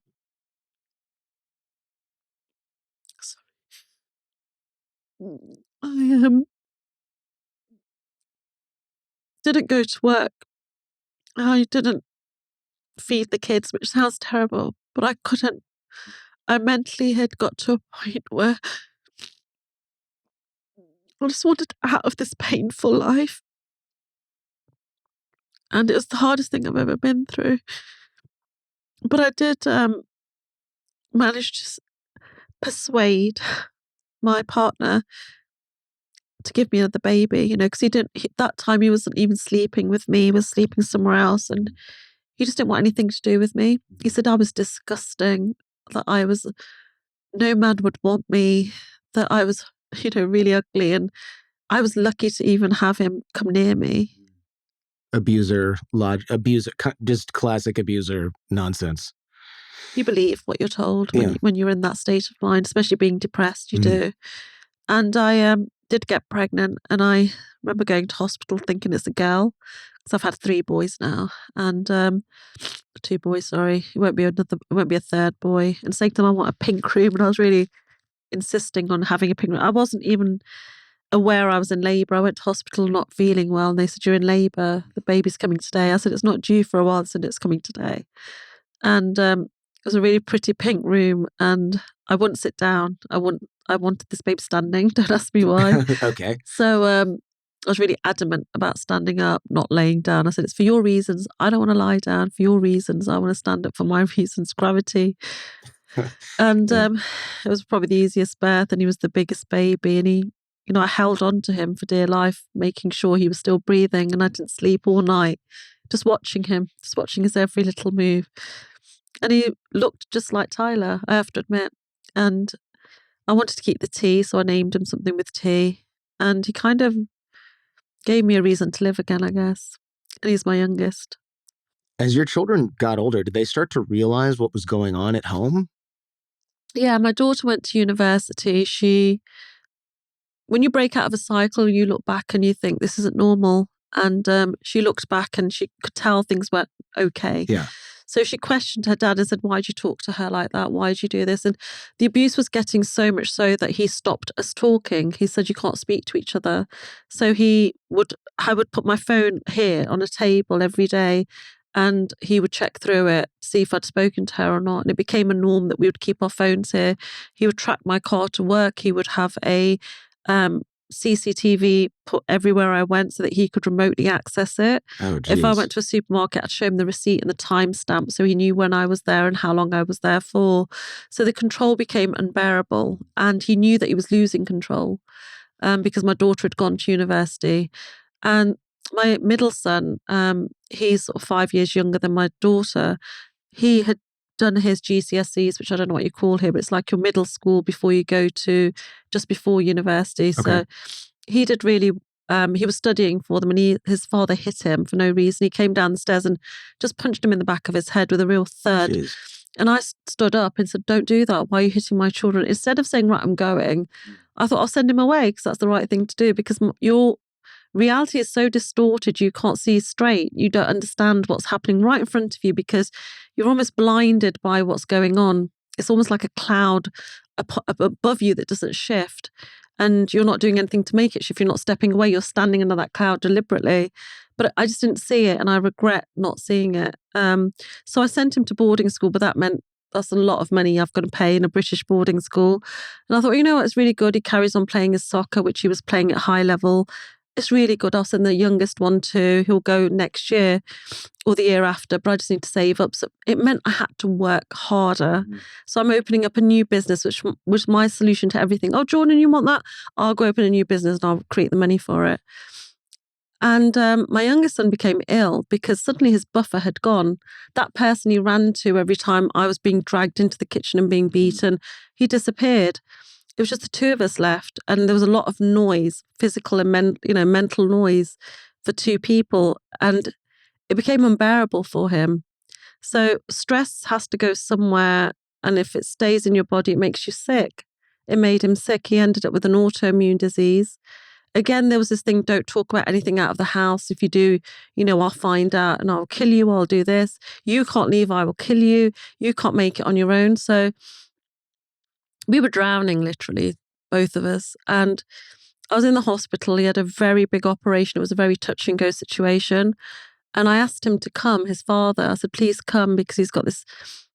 He'd planned a trip to China, during all of this. Your son's ill in hospital. You're not going to go anywhere. You're going to be there 24/7. He wasn't. He didn't come once to visit him. And my daughter turned up from university and said, I'm here for you, And it was reassuring because I didn't know what was going to happen on the other side of him going through those doors when he had his operation. I didn't know if he was going to come back or not. And, anybody with a sick child, my heart goes out to them too, because it's a horrible place to be. But we did come back home eventually after feeling like we'd been in hospital forever. And I was working from hospital. I was taking calls while staying with him. I would not move. I slept there. I didn't go anywhere. Mm-hmm.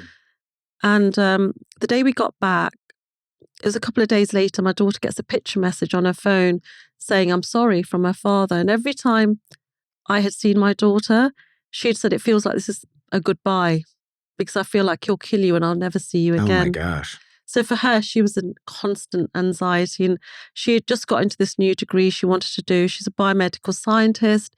She wanted to study dentistry. They turned her down over and over and over again. She finally gets into King's College, which is the best university for dentistry. And this happens. She gets this picture message. So it knocked her for 6. And she doesn't know what to do because... What's the picture message? The picture message, it's myself asleep on a sofa. A sofa is a settee, a chair.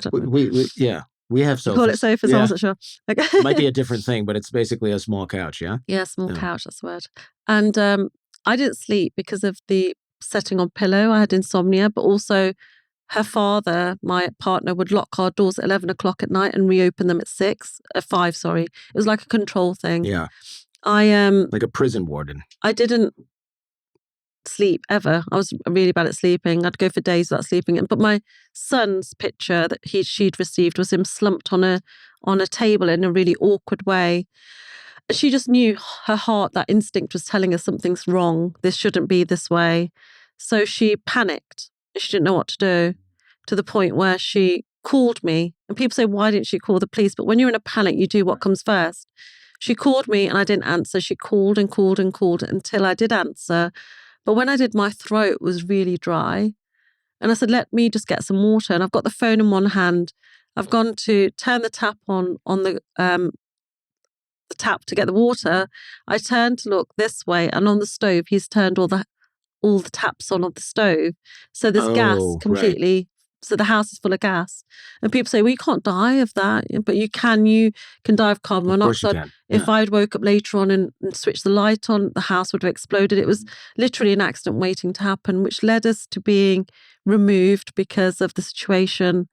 So we were removed in 2015, both my youngest son and myself, because of domestic violence. So the state intervened in this? He told the school, my son. Good for him. Yeah, there's a lot of courage it takes for you to ask for help. Yeah. Especially being a man and a boy, someone to sort of say that. It just took him a lot of courage, and it's hard. It was hard for me to ask for help. I never asked. He did it for me. But we were placed in a very disgusting safe home, as they call it, where we stepped in the door, the carpet squelched because it was full of urine. Ooh. And the wall was full of human feces, and it was inhabitable, really. Yeah. But because I was a millionaire on paper, it led us to only be allowed to stay there for a certain time. And that led to homelessness 7 years ago. Wow. Wow. Okay. So you didn't have access to the money, but they said, oh, you have means, you'll be fine. We're just going to because money's often in bricks and mortar. Money's often in machinery. Money's often in assets, right. Business assets. So did I have accessible money? No. They told me when I left not to take a thing. It's that whole panic thing. You've got 20 minutes to leave. What do you take? Mm-hmm. If I took you to, I don't know, a shop, I won't say any shop for a reason, but if I take you into a supermarket and I say, Jordan, you've got 5 minutes to grab what you can. For the first 3 minutes, you're going to panic, think, what do I take? Yeah, I'm a cart full of potatoes or something. And you don't know what to take. So we took literally the coat on my back, which is, again, prominent for me because it provided a shelter and warmth. So you leave. Does he try to follow you? Because abusers often don't let things go. Yeah, I mean, I'm still being, he's still looking for me. My mother and father found that I had left, and they still decided they would look for me as well because now I was out there again. They won't find you here in Canada where we're recording this. That's awful. That's an awful feeling. That's a really terrible feeling. Well, I spent a lot of my time looking over my shoulder, walking on eggshells, but now I don't. I found this new freedom, I call it. Yeah. And it's on the other side of love. And I encourage others that when you become less fearful, when you look on the other side of fear, you'll find this immense amount of love and freedom that comes with it. What about contact with your family? Has your brother ever maybe called you and said, hey, we were pretty terrible to you, or hey, where are you, or how are you, or anything like that? I mean, during my relationship with my ex-partner, my brother did find me after 15 years. I was with my partner for 23 years. So after 15 years, he found me to apologize because he'd been caught by the police attacking his girlfriend at the time with a hammer. Okay. And the police in the United Kingdom have come up with this new thing that if you go through a series of meetings and counselling sessions, you don't have to have charges pressed against you. You can correct yourself and, do some community service or something. So he had to come and find me because he told them quite openly what he'd done, which, is giving evidence in a way. Right. But they got me to sign a paper, which I did, not really wanting to, but I felt pressured to. he said, "Do you forgive me?" I said, "No." No, I said, "I do forgive you. I'll never forget." Mm-hmm. I didn't want anything to do with him really, but I tried for a few months with my children. But I realized in those 15 years how different I had become, how I was no longer so in that South Asian mentality. I didn't do things like them. I felt like an outsider, which I knew I was, but for the right reasons. I had more compassion, more love. They were very angry at their children or very dismissive. My brother, coincidentally, not long after, had an arranged marriage that he chose. He chose the bride and he had a girl and he didn't celebrate the girl. And that was kind of like the breaking point where I thought, well, he's just come out of the hospital angry, just stormed off. And I didn't have too much interaction, but I had enough to know what was going on. I thought, I don't want this. I don't want my children subjected to this either. And what is family? Yeah. I was pining for this family. I was feeling I don't belong, but I belong to me. Yeah. Home isn't there. Home is where you make it. And I had a realization that I didn't need them anymore. Mm-hmm. Yeah, that's quite horrible. I feel almost compelled to say, I would imagine most Indians, most Sikh people are not like this. Well, a lot of people say, well, you know what? I get a lot of comments on, I've done over 100 podcasts and interviews. I think this is probably going to be my last. If I do another one, it will be. Oh, well, nice. That's nice to hear, I think. Or is it bad because we're number 100 and you're sick going, of it? No, you're... It's the last straw, Jordan. No. It's just, I go back and forth in my life. So I go back to that 6-year-old. I go back to that 14-year-old girl that was raped. I go back to the 21-year-old that barely escaped death. This can't be pleasant. Yeah. And it's like taking bits of myself and leaving them there. And at 50, I became whole. I found who I was. I had this almost awakening of who I really was and what life meant. So if I keep going back and forth, which I've been doing for over nearly a year and a half now, I leave fragments of myself and I want to be that whole person so I can be better for my future and the people that I'm helping. So I'm in a great place. So people that are listening to this mustn't think I'm really sad or depressed, because I'm not. Finding myself has been the best thing. But I tell my story and I describe it as cutting myself open so that other people can heal, because people do come forward. It's crazy to me that this is happening, not just in rural India, where I'm sure it still happens. It does happen. But Canada, the UK, the United States. It's definitely, if it's happening in the UK in the 80s and 90s, it's for sure happening in the United States. Yeah, as I was saying earlier, I've had 15,000 messages, more or less, if not more. And a lot of them are from people from my culture of ages between 10 and 17, 18. And they are young girls who are describing my life, my old life. So I know there's other Ninas out there. I know there are millions of Ninas that are living that life that I escaped. So I don't really want to not do things about it. I feel it's a calling. It's my purpose to do something about it. So it's still happening, but it's hidden. The messages may not be as clear as they were for me. Sexual abuse is very common. It's normally an uncle or someone in the family, and it happens, but no one talks about it because they're so systematically, it's such a stigma, and we're taught so much so by our culture that we shouldn't speak out in the communities, that there's a shame factor. Sure, which fully enables the abuse. I'm telling everyone the shame isn't on you. It's on the person that's done this. Their hands are dirty, not yours. Speak out in your truth. And there is a sense of healing in speaking out. I tell people this as well, that it's hard. It's really difficult revisiting those places. But when you do, you learn to let go. You learn to allow that time to pass and to become present where you are now. It's very brave of you. I mean, I always go back and forth with these types of interviews where because I know I'm asking you to relive the most horrific moments of your life in ideally 90 minutes, right? Can we cram in the worst, thing? And it's difficult to ask somebody to do that. It's very brave of you to do that. I don't blame you for not wanting to do it 100 more times. Yeah, mentally it takes a toll. But then every time I say I'm not going to do it, hundreds of more women will come in, and men as well. It's not just women. People resonate with someone else's pain, and pain is pain, whichever form it comes in. So I want everyone to know that they're not alone, because I felt alone very much in my life. You can be a mother, you can be a daughter, you can be your girlfriend or a wife, but when you're on your own, if you don't know who you are, that's a real sense of being alone. I found me, like I said, 3 years ago, I'm 53. I found myself at 50, and I really love who I am, and I loved all the bits that nobody else did. I love the fact that I had to go through this journey, because with my clients, I teach them that it's okay having a goal and celebrating that goal, but it's the journey that makes you. If you learn to celebrate the goods and the bads on your journey, then life is really beautiful. What about your extended family? Are they, did they all kind of just like, oh, we don't talk with them, or something weird's going on there? Or were they, it just seems bizarre that everyone's sort of in on this. It's like a weird conspiracy. I've had a lot of threats from family members still. Don't speak up. Why are you doing this? What difference is it going to make now? Your poor father. I haven't mentioned something that's really important, which is in 2015, I had the police contact me and say to me they needed a character reference for my father. I wasn't really in the right frame of mind. Hey, I was homeless, right? I couldn't think straight. I had my son's hand in mine and I had nothing else to say that I had in my life, really. Character reference. What is So that? I found it difficult to even converse with the police, but the character reference was for a charge that was made against my father because he'd abducted my sister. And I said, I don't have a sister. They said, you have a 6-year-old half sister. Your father took your half sister and he took her to India and she's missing. And I couldn't get it. I couldn't understand it. I couldn't absorb it.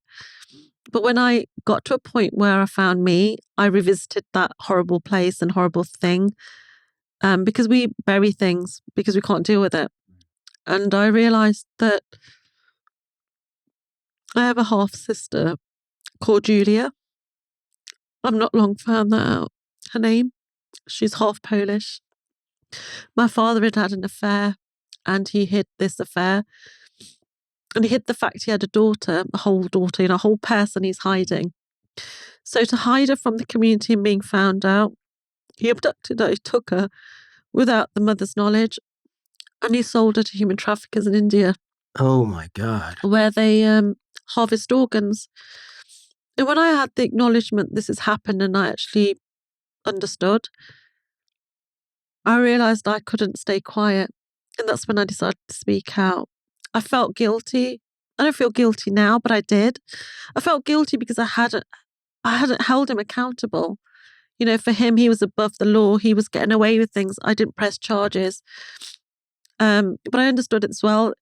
I wasn't able to at that point. But now, being this person that says she's found herself, who's escaped the control of another person, who's now free, what could I do with my time? How could I make it matter?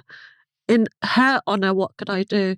Wow. So I started speaking out. I work with other non-profits. There's one in Switzerland, in Geneva, called Youth Underground. She taught me a lot. You know, Rasha, giving her a shout out because she deserves it. She does a lot of work with the youth, teaching them about grooming. She's coming to America soon as well, working here. And she taught me a lot of things. I work with another non-profit. I can't say where they are because they're more underground, but they actually rescue children and I begged them to help me. They told me she'd been left somewhere where they harvest organs. They said maybe because of the interest from the police, they won't do that to her. They'll keep her as a servant and sell her to the Middle East, where the Middle East thing comes into play as well, because they have a lot of housemaids and servants. But the point is she's still missing. He went to prison for 4 years. Still missing. She's still missing. And your father went to prison for 4 years? He went to prison for 4 years, but because of cultural influences, because of the honour in which he took her, because of the sake of honour, an attempted honour killing, it was reduced. So he was out of prison and he's living his life. But she's nowhere to be seen. That's really horrifying. How many honor killings are happening in the UK? Do we have stats on this? I mean, of course, I'm imagining it's like 90% unreported. But I'm not a statistical person. I know you are. I've heard your podcasts. I know your facts and figures, but I'm not a fact. But I'm definitely a figure of influence when it comes to honor-based killings. So I've lived it. I have the lived experiences. I have the pain. I have the scars. You know, I have the tears. I was not reported. None of my abuse was reported in life. And so many people go under the radar because we're too scared. So many people are taken out of the country and killed. But yeah, there's, I think, 12 girls every month that get killed is the statistical bit, but that's nothing. I know that's nothing. I know it's not true. You know, I've stood next to a girl whose sister was killed in Parliament, in the police area. We've stood together and spoken because Her sister had gone to the police station, said they're going to kill me, and the police have gone, yeah, okay. And the video footage is now there on a documentary that people can see. But the point is, she was ignored. So now I sit on 2 boards at Scotland Yard, advisory boards. I'm in the Home Office. I work with the Forced Marriage Unit. I'm on their board. But there's no point being on these boards and doing nothing. So I'm that voice that actually speaks up. I'm not a yes person. I'm not a destructive or deliberately don't want to cause a problem, but I want the truth. I want them to do something. And I believe that, if all of us stand up, we can create a little bit of change. And I'm determined to create some change, ripples of change that maybe the future generations will benefit. But the key are men.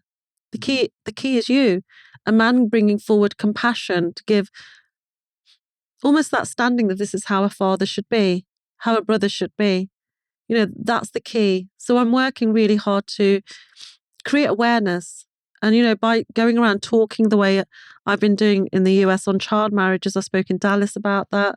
There's a huge problem with child marriages in America itself, So 44 states. There's crazy to hear that. But it's true. And having had the experiences I've had, I know that I'm not doing this now just for my sister. I'm doing it for all of those girls, but also the boys that have had no one, those people that feel alone. Mm-hmm. They're the ones I'm doing it for, the ones that felt they had nobody there for them. Nina, thank you so much. EndHonorKillings.org. We'll link it in the show notes. This is really incredible. It's just an unbelievable story, amazing story, I should say, and shocking story. And it's very brave of you to tell it, to speak out, to help others. I just think it's really something we all need to know about. This is happening right under our noses, which I think is the most disgusting part of the whole thing. Is it's way more common than we think, and it's happening right here, whether we know it or not. I mean, I'd like to say before we go is what people can do. You know, people always say, well, what can I do? I can't do anything. I don't want them to listen to this and just feel bad for me or bad for my story or bad for the girls. I want them to honor what I've been through. I want them to honor me by asking a question to anyone that they come across that they feel something's not right. Listen to your intuition and do something, say something, ask the question, even if it's, are you okay? If you see a domestic violence altercation happening on, I don't know, a train or a shopping centre, destroy that situation by asking a simple question. When I say destroy, you can completely shut that down by saying, have you got the time? Interrupting them or saying, do you know which bus goes to, or do you know which train I need to catch, or you guys want to know where this address is. It completely destroys that situation. It stops the argument completely. But just by following your intuition, if you know somebody's in the house next to you that doesn't come out, the daughters are treated badly, you can hear the screaming, make a discreet call. You don't have to be in the face of this person. You can make a discreet call and be anonymous and just say, you know what, I'm suspicious that the children are not being treated well, because too many of us turn a blind eye, and that's why this continues. I think also, this was mentioned elsewhere, possibly by you, if you're being taken somewhere against your will, or someone where that's happening, your advice was to stick metal objects in places. If you know that you're going to be sent to India the way I was, I wish somebody had told me this. It would have maybe helped me in that time if I was being forced. But place something metallic into your underwear or your pockets that your parents don't know about. It'll set off the radar, and then you can ask for help. You must ask for help. It's so hard, but the people that are working in these places know these things happen. I'm trying to get in to train them myself, but ask for help, and it will stop you being killed. You deserve to live. They deserve it. Anyone listening, they deserve it. You are good enough. Nina, thank you so much. Thank you, Jordan. Thank you for checking out this entire episode on YouTube. If you want to follow up on this topic, check out our podcast feed or visit us on our website at jordanharbinger.com, where you can learn more about our guest and dive even deeper into what we discussed today. And remember, YouTube only has about a quarter of the episodes that we release here on the Jordan Harbinger Show audio feed. Any podcast app should have us. Check out the links in the description where you'll find access to all of our shows that don't appear on YouTube, such as Skeptical Sunday, where we debunk topics like crystal healing, GMOs, conspiracy theories, homeopathy, tipping, and even lawns to find out if they're backed by science and or logic. Also, our Feedback Friday episodes where we help people escape from cults, get raises at work, and take all manner of questions from you, the audience, and some of that stuff is dicey. Every episode of The Jordan Harbinger Show has something useful that you can take away and apply in your own life and help you navigate what I know can often seem like the overwhelming and paralyzing challenges of modern life. Thank you for watching, and remember to like, comment, and subscribe.